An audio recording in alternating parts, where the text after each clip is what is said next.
Welcome back to my channel. It's been about 2.5 years since I last uploaded a video. I've recently been on a kick of watching all my old YouTube videos, and it really got me missing making YouTube videos. And as some of you may know, I talked about it in my last video that I posted 2.5 years ago, but I have a daughter now, and so I really miss vlogging, but I really can't do that now because I would never want to put her on the internet in that way. And also I feel like it'd be kind of a weird thing for your mom to be like, hey guys, like talking to a camera while you're growing up. I mean, at least to me that's like kind of odd, and I wouldn't want to do that to her. So I decided to give my channel a little bit of a revamp, a little bit of a makeover, if you will. And I originally wanted to start a podcast, but I don't know how to do that. So I was like, I could just make like a podcast-esque type series where I just have a microphone and, I don't know, pretend to have a podcast even though I just put a video up on YouTube. So that is what this is. So I decided, since I have a ton of useless Disney information, I could make it not useless by making YouTube videos, or like a podcast series, if you will, with my tips and tricks and just like, I don't know, general information about what's coming out in the parks. I've only been to Disney World. I've never been to Disneyland, so this is like a Disney World themed podcast type YouTube video series. So I always get so excited talking with people about Disney.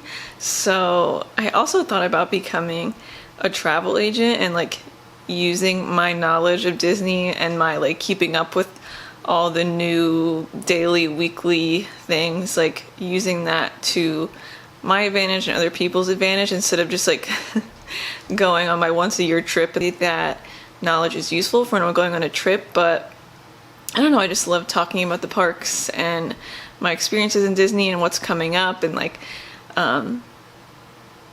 so I was going to find a friend to start a podcast with who also loves Disney, but I'm the only like hardcore Disney adult that I know besides my one friend, but we live in different states and she's really busy with a real job. So I was like, you know what, I'm not gonna wait for anyone else. I'm just gonna try this on my own because I have the skills of like talking to my vlog camera, and I also streamed for a little while. I started that back up recently, and so I feel like I have the gift of gab.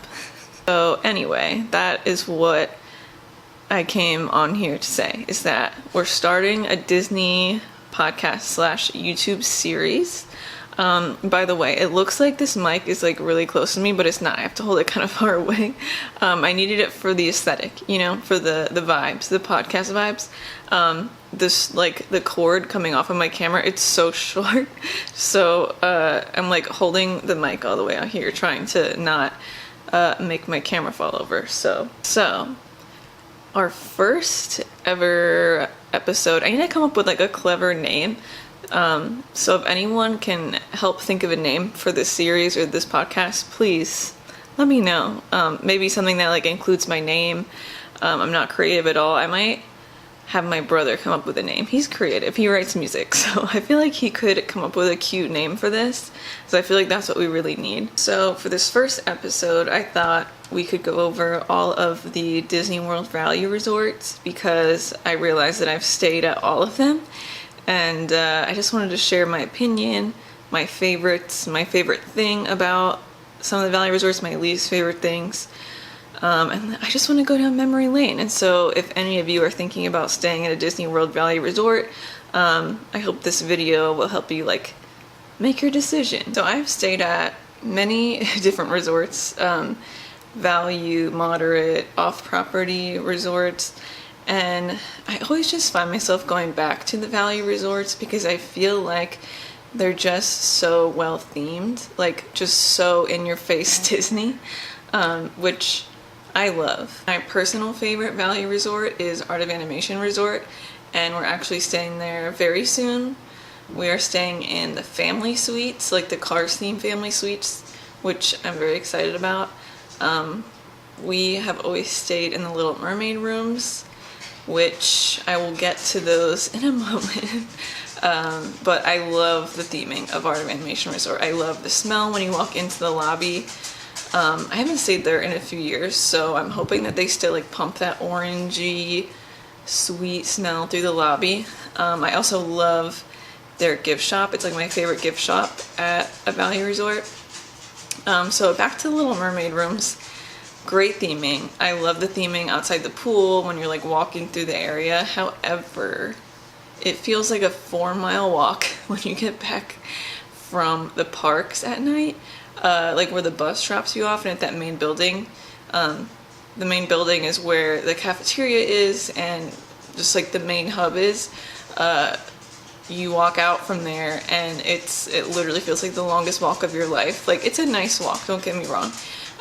You walk through the little Lion King area, the Finding Nemo area, and that is an experience in itself. I don't know, but when you get back from the park at like 11 p.m. and you realize that not only have you walked however many miles for the day at the park, and now you have to walk all the way back to your Little Mermaid theme room. And just because of this walk, like, I will no longer stay in the Little Mermaid rooms. I will now pay extra to not have to make that walk. Oops. And again, it is a nice walk, and like, if you're one of those people who just like is fine with walking so much to your room, like, that's cool. Like, you'll love the Little Mermaid rooms, and they are the cheapest rooms there at Art of Animation. But I, for one, just can't take it. Like, especially like in the morning, if you want to like go get coffee and bring it back to your room and like try to get ready and stuff, like with food, or like, and say you don't want to like hang out in the main building, like, it's gonna be like a 20-minute thing. Like, so sorry, I probably say like a lot, but I feel like I don't notice it when people say that a lot in like videos or podcasts, maybe because I'm a millennial and we always say like. So sorry if I say like a lot. Anyway, so that's why I'm staying Art of Animation again, because I'm staying in the family suite. So those are the buildings closest to that main building, where everything is and where you get dropped off. Sorry if you can hear my dog walking, by the way. Yeah. And also, these ones are inside, like inside a big building, so it's not like motel style, it's more like a hotel style type room.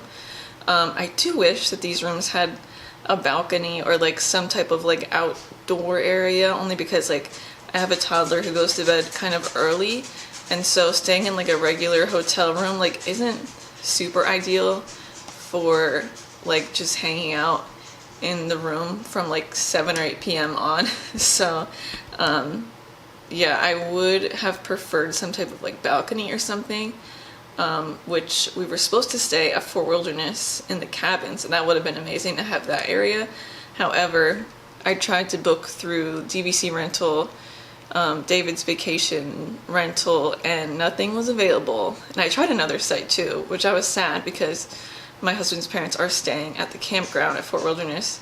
We're still going to go visit there and like do all the fun activities, but I was dying to stay at one of the DVC cabins. So anyway, Art of Animation is my favorite value resort, also because I love the pools. They have quite a few pools, but they do have a big splash pad, and they have a big park in the Finding Nemo section, which is really ideal for having kids, and especially having a toddler who should probably have some time to run around before bedtime. Also, she doesn't know how to swim yet, so having a splash pad is like amazing, which the other value resorts do not have. They just have pools, and like, I'm sure they have like shallow areas, but as far as splash pads, this Finding Nemo themed one at Art of Animation really just takes the cake and makes this one of my favorite resorts. And also, now it's a resort that's attached to the Skyliner. So I haven't stayed here since it's been attached to the Skyliner. Fortunately, that has brought the price up quite a bit. But for convenience, like, I feel like it's amazing now that there's 2 resorts that are attached to the Skyliner drop-off. It's Pop Century and Art of Animation share a Skyliner area, like a Skyliner drop-off. So I feel like even though you're paying the extra money, like, it is worth it for the easy transportation. Although I have seen that at all the resorts that are attached to the Skyliner, the morning line is crazy. So we'll be renting a car. I don't feel like standing in line with a toddler when I'm already going to be standing in lines most of the day at the park.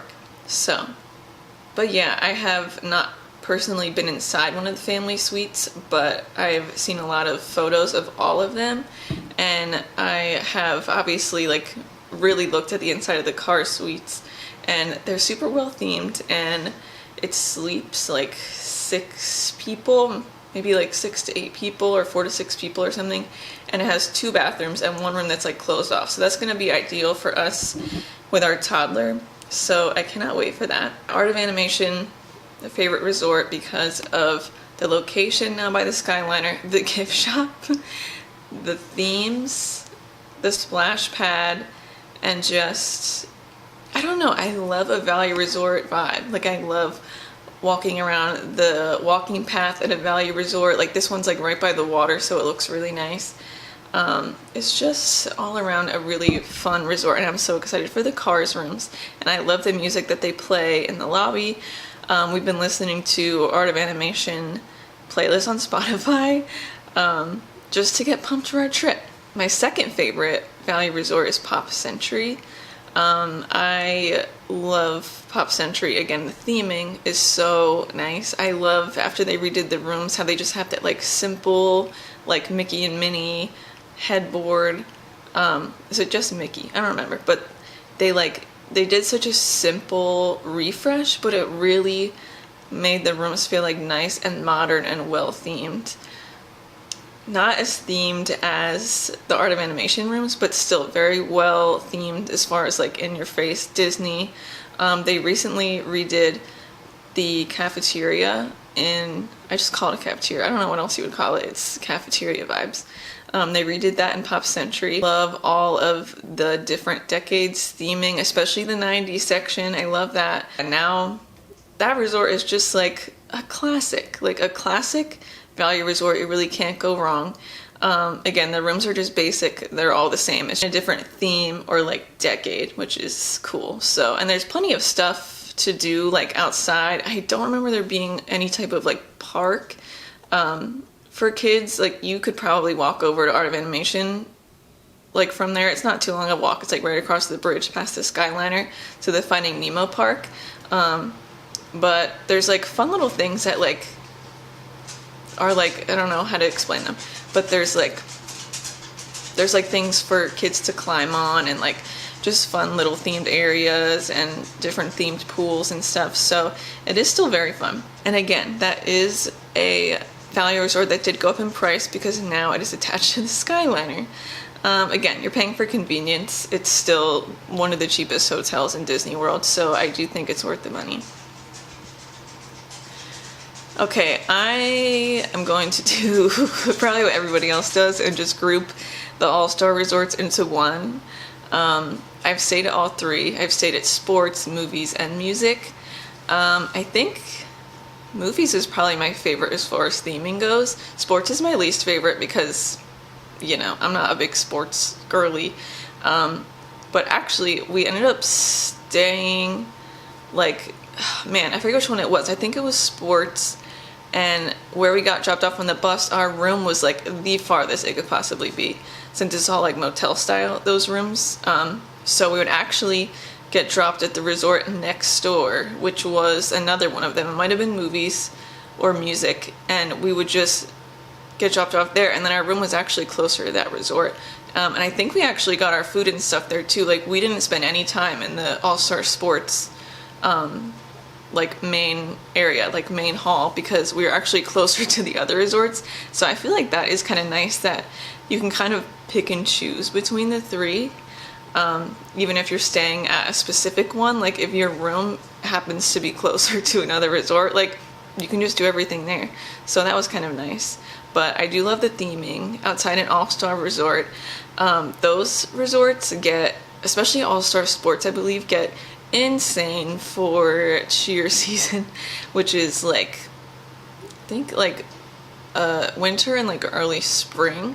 So just be aware that if you go, especially to all-star sports, like you will have cheerleaders practicing at all hours of the day. And I remember staying there when I was younger and that had happened. We were like, oh boy. So just be aware of that. But yeah, the all-star resorts are my least favorite, and I feel like a lot of people would agree. Price point, yeah, I would say the only like convenient thing about staying there is, you know, the theming, which it's like big Disney theming, and it's cute. But I would say the only actual benefit is just the bus transportation, like the free bus transportation for you. Otherwise, if you're driving or you decide to rent a car, I would suggest staying in an Airbnb, or one of the neighboring hotels. We stayed at an Airbnb. The last time we went is when we had a toddler with us. Also, this was her first trip. We stayed at an Airbnb in Story Lake, and it was like one of the best days I've had, like right near Disney property. It was like 10 minutes away from most of the parks, and it was quiet. They had a pool, they had a splash pad, they had a park, they had it was just an amazing space. We had a balcony, which was great, so like when she went to bed we could hang out, and it was so close to the park. So that year we drove. I live in New Jersey, by the way, so that is why I said I have a lot of useless information. That's what I mean, is because I don't live in Disney, but I do visit every year, sometimes more than once a year. Sorry, I'm getting a random phone call. But if you haven't checked out the Airbnbs and you have a vehicle, I would highly suggest checking them out, especially Story Lake. And the price was insane. It was like $160 a night. It was like cheaper than any of the value resorts at Disney World. So I have stayed at one hotel that was like one of the partner hotels with Disney, and I didn't love it, honestly. Like with the Airbnb, like the room and the whole Airbnb was themed. Like it had like Disney stuff all over it, and the one room was like princess themed. Like it was really cute, and it was super inexpensive, and it still felt like a Disney trip, if that makes sense. Whereas like the partner hotel, at least the one that we stayed at, but we've had the most luck with Airbnbs, and like I said, Story Lake was a great one. It's super close, and again, that's if you have your own transportation. But if you want to take advantage of Disney's transportation and a value resort, definitely go for the all-star resorts, because they're great, they're cute, but you're just gonna be walking a lot, is what I'm saying. It's sometimes we've gotten stuck in a room that's just like way too far away, and because those resorts are value resorts, they tend to get very crowded, especially the eating areas, like early in the morning. I would say like 7 to 8:30, 9 are the most crowded times, because people are trying to make it, especially to Magic Kingdom, early in the morning, because I think that's like the park that opens the earliest. So yeah, the food areas can get a little bit crazy. So yeah, I have stayed at a few other resorts. We stayed at Swan and Dolphin, we stayed at Caribbean Beach, and I think I'll do just a separate video on those and my experience with those. I wanted to just touch on the value resorts today, because everything's more expensive now, so I will always be sticking with a value resort. Or I'll try and rent DVC points, which that could be a whole other video. I'm just learning myself about renting DVC points and like how that all works. So once I get more information on that, and once I actually do it, I will make a video and have a little bit more information for all of you. But yeah, so all in all, value resorts are where it's at, honestly. The Disney theming, they're cute, they have the transportation. Yeah, Art of Animation, #1. Number 2 is Pop Century, and then the All-Star Resorts are my bottom. Again, they're not bad. You can just feel that they're value resorts, whereas Art of Animation feels like, and Pop Century, I would say Art of Animation the most because they have the family size rooms. I would say that those feel a little less value while you're still getting the value. If you can afford Pop Century or Art of Animation, I highly suggest those, and I'm very excited to be staying in the family suites for the first time, and I can't wait to share my experience and recap it. In my next video too, I'm going to talk about all my tips for going to Disney with a toddler, since we've done it before. This is our second time around, but this time we're bringing grandparents, so that was our biggest lesson that we learned going the first time, just the 3 of us. So yeah, I can't wait to share those memories and everything that I learned on that trip, and I hope that everyone enjoyed this video, and I am going to try to upload once or twice a week. But if there's any type of like Disney subject that you want to learn about or that you want to talk about, I would love for this to be just like an open discussion where like I blab and then we can like talk in the comments about everyone's thoughts and opinions, because I love talking with people about Disney World. Unfortunately for me, I'm just such a big Disney adult, and again, I don't live there, so in order for me to like keep the Disney magic alive, like I have to kind of bring it here with me, if that makes sense. So I thought this would be a really fun way to kind of do that, and also to bring back my YouTube channel, because I do enjoy filming and I love talking in general. So yeah, thank you so much for watching this video. Look out for my next one with some toddler tips and tricks, and yeah, we're gonna have a lot more Disney themed videos, but this is episode 1 of the series. So thank you so much for watching, and welcome back to the channel after such a long hiatus.